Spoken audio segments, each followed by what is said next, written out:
Helps to have a second set of hands. Yeah. Nathan hooked me up. He got rid of his town car because there's a lot of miles on it, and then he had the extra cover left over. And some of you guys have been leaving comments lately about the incomplete hood liner and stuff like that. I found a hood liner out in Pennsylvania, but it was like $65. It was cost minus like 40 or 50%. And then when they went to go look for the thing in the warehouse, they were like, man, this thing's been sitting here so long, we can't even find where this thing's located at, so we can't even send it to you. And at that point, I pretty much lost all hope until somebody saved the day and said, losing their own day. The day you lost, I gained, because you're like, no, I got you. So it's complete again. She's not naked anymore. Now we can move on to something more, less, I would say less aesthetic, because this has been, for some reason, an eyesore to people, seeing the half insulator there. And I'm like, it's just an insulator, yeah, but people are like, but it's a town car, should be complete. So it's complete now. All the clips are back in, everything's there, and she's not naked anymore. Still clean, still dry, no oil leaks. The Mobile One seems to be doing really well. I know a lot of people said after my Pennzoil Platinum Ultra deal that I was not going to like the Mobile One, but I've got, I don't know, 300-400 miles on it so far. The motor's super quiet. It's actually liking the Mobile One. I would say it's a little bit more noisier than the Pennzoil Platinum Ultra, but the car ran fine on the dyno. I beat the mess out of it coming home. Everything's been pretty quiet overall. On startup, there's a little bit more noise than what I would like with this oil, but we'll see. We'll see what it looks like at 5,000 miles, and then we'll pick another oil and go from there, or maybe we can do some samples, but she's complete. Absolutely. I got to get the wheels finished, but thanks, Nate. He's got a channel as well. Kind of what do you post a little bit about everything, right? It's kind of a little bit. So I'm about to do some more Star Wars stuff. But I got all the lights. I just ordered, Darth Maul's lights. Yeah. The replica. They call them NeoPixels, where they got like 300 LEDs on the blade. Yeah. So you get that like realistic startup effect. So there you go. If some of you guys are into that stuff, you can. He's into cars and everything, cars and Star Wars, and this is what he went from the town car to this gem. It's actually a gem. It's probably one of the most reliable cars that I think Toyota personally ever made. I like it. It rides good. Two exceptions. It's got plenty of power. What's the exception? Two exceptions. One is your knock sensors. Uh-huh.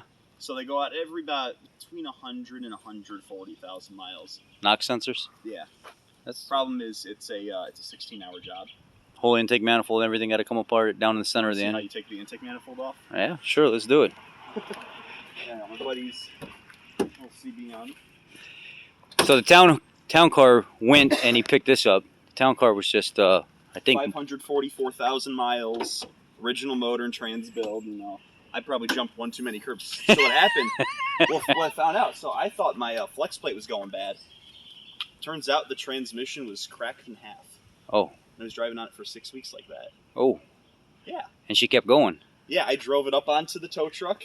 They took away. I never got the video off him. They had to crush it eventually, part it out and crush it. The guy, he's like, yo, so your flex plate's fine. It's your bell housing's bad. I'm like, how'd you know? He's like, how'd you know the flex plate's fine? Well, I spent 2 hours with a hacksaw grinding it off from the engine because it was so rusted on. And he said it literally just fell into pieces when it hit the ground.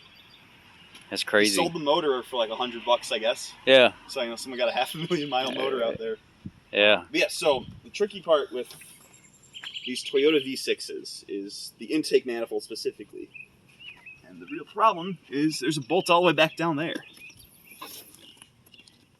Down there in the down back there in the abyss somewhere. Yeah, and you got to use a 12-point, at least a 12-point open end. Okay. Because you can't get a ratchet back there. Right. You can't get a regular socket. It's got to be pretty thin. So you're cranking it. Yeah. Cranking it. With little turns, little turns. That was a Master Honda tech back in the day. So he knows his stuff. Right. But it took him about 50 minutes to get that one bolt off. Wow. 50 minutes. So he replaced everything already? He did all that? No, this one was already done. Right. When I bought it, I found the records from another shop. I got the timing belt done. Wow, almost 5,000 miles. I just hit it's sitting at exactly 120 right now. So it's clean motor, man. I'm due for an oil change. But yeah, I mean, it runs great. There's some exhaust leak somewhere, and the AC, for some reason, once in a while, it squeals a little bit. Like, if I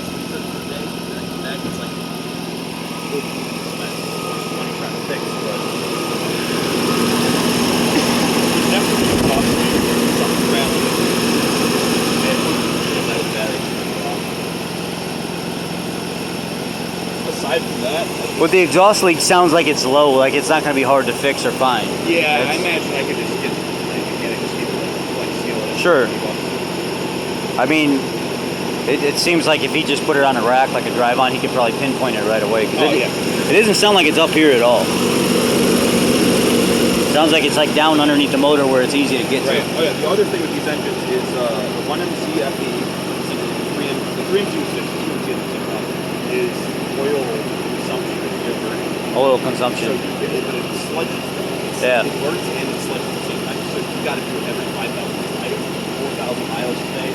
So I do it every 4 months start just to stay ahead of it. I tried the mobile one. Yeah. So that was something that I look at myself before that.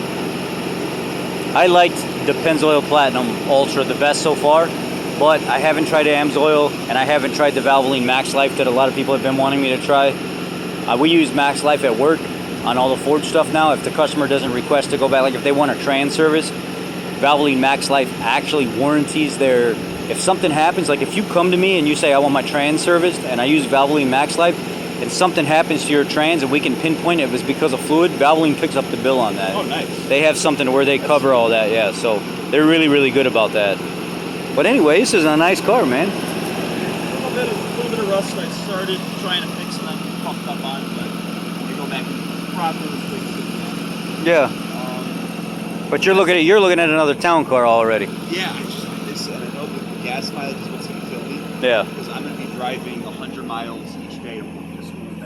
Yeah, it's nice. Going about 100 miles an hour, it's gonna be a drive. But it's the drive. I miss having that big old 4,500 pound boat. What if somebody was to offer you money on this car? What would you take? I would, only if that town car works out. If that town car's like good. Yeah. So, and I know it needs there's no clear coat on the bumpers. Yeah, but whatever. It's a town car. Realistically, my buddy thinks I get 4. If I could get 4. If I could get 4 for it, and the KBB is about 45. Yeah. With the mileage and the maintenance done on it. It's nice, and it's the loaded version too. Yeah, it's got the JBL system. Actually. That's like the one thing I loved about this car is, granted, it's the sound system. Right. Let's see. Come on. What song do you want? No, I don't know. I don't. Whatever. Less.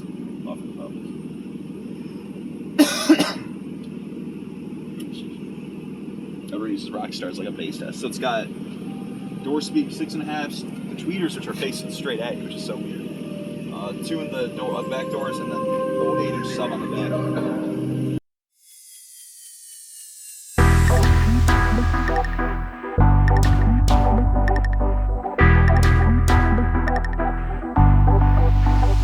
What I did with that was I put in the factory JBL subs. They're 26 watts. Yeah. And they were kind of cheap. That was the cheap piece. The speakers are great. The sub was just, I don't know, whatever.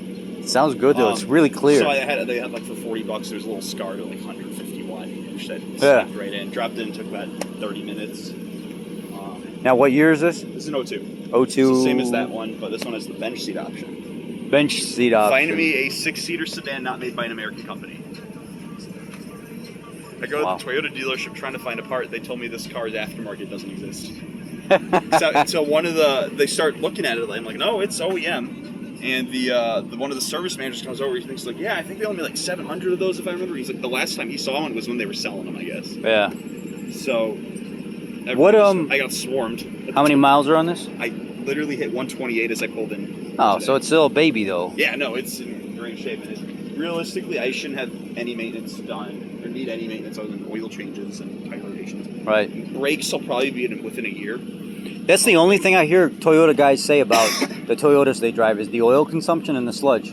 Only on the V6s, the old V6s though. Well, if it's an 06 and up, like with the 2GR motor, that's in like the newer. Who's Camrys. that? There's the guy on YouTube. He does the Toyota channel or whatever. It's just Toyota stuff or whatever. And he was talking about. He was really grilling them hard for the new Toyotas consuming oil, and he was like, sometimes it's up to a quart every 1,000 miles. Like their oil control ring is having. It's in the 2.4 liter from 06 to 2010 had that issue. My dad has a 2014 Camry. They fixed it in 11. Yeah. They were notorious, and they actually had a recall on it because if the rings go bad, you have to be careful with the ring. Usually it's someone did their oil change after 5. There's some of the newer ones where they're experiencing this as well. Like I don't know about the new ones. Even some of the guys that commented on my channel, you know, I'm the Ford guy, but a lot of Honda techs, Toyota techs, everybody, and they're saying they're having problems with some of the newer ones, yeah. And then Chevy with the lifters dropping out on the new motors and eating up the cam, and then Dodge with that cylinder deactivation stuff. We have 2 at the shop right now. The customers trade. Yeah. The problem with cylinder deactivation is they're all doing it where it's, you know, they got clutch packs in the cans. They're not just opening it up, just cutting off the fuel. Yeah, a couple of the ones that I seen, they had like lifters with solenoids built into them or something like that, or I don't know, understand the exactly how. Oh yeah, so you've got your valves are on solenoids instead of cams. And it's Koenigsegg's been doing that. It's doing something to the extent of when it tries to open back up and let the lifter do its job, it catches and it cocks sideways or something like that. And I don't. Well, I haven't heard of that. See, I don't know how Koenigsegg did it for their 1600 horsepower freaking hybrid cars. Yeah. Which is cool. I think it's Koenigsegg's cool because, like, you know, they make these ridiculous hybrid cars. Oh, but they run on their flex fuel. Yeah. So it's like more environmentally friendly. So 2002, 128,000 miles. 128,000 miles. Runs great. I mean, you could jump in this car and go drive anywhere. I'm about to. Yeah. He's about to go take a 1,500-mile road trip. He's about to go on a long road trip, and he's looking to sell it, but he wants to get a town car in place of it. He went from a town car to this. Now he wants to go back to the town car. Though. Yeah. Sure. $600, and I put money into it. You know, I did sure. the timing belt. Yeah. I had to get the brakes bled because whoever had this last Jiffy Lube was. Yeah. they didn't put good brakes on it either. That was the thing. I put a new windshield in. It didn't need it. There was kind of a groove and it was messing with my wipers. Yeah. But I wanted a perfect windshield with a warranty for when I get the tint done. Yeah. I'm doing that when I got the tint inside. I don't know if you saw Vitaly's video. He already posted when I had it on there. I tried it. Mm-hmm. Ceramic tint. Don't do it yourself. I got a buddy who does dyed tints for people, and not professionally, but he's good enough. He can make a business. I tried to do it, and I got close, and I walked away thinking, "Oh yeah, this is going to be a great video." I turned around and came back, and it was already peeling back off, man. And I was like, "I'm done. Yeah. I'm not doing this." So I bought ceramic. All right, that's like the second highest, which is crystalline. You know, it was just for the tint. I paid $90 just for one roll. Yeah. Which it was a lot of tint. It was enough that I had left over. But the problem is with ceramic tint is it's thinner. And it's way more sensitive to outwards. You gotta literally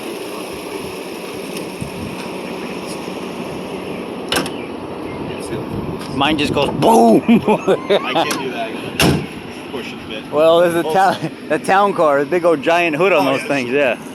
Yeah. All right, guys. I'm gonna kill the video now. If anybody's interested in this car, and if the town car works out. Yeah, if the town car works out, he's gonna probably look at selling this. And he's actually got a YouTube channel, and it's just called Nathan J. It's just my name. Nathan. So I'm gonna put a link to it in the pin post and in the description box. Go check it out. He's got some town car stuff too, right? A little bit of the old. I only have like 4 videos, I think. Yeah, but somebody needs to pick up the producing videos here. It's funny because I was the guy who was shooting freaking weddings and bar mitzvahs, all that shit back in high school. Yeah, and then now it's like I can't even make a fucking YouTube video. Right. Off my phone. Well, that's it, guys. She's now got a hood insulator. This is gonna probably be up for sale soon because he can't turn down a town car. And I gotta put this back on. And yeah, he's gotta put that back on, but it's still a great car. Y'all take care.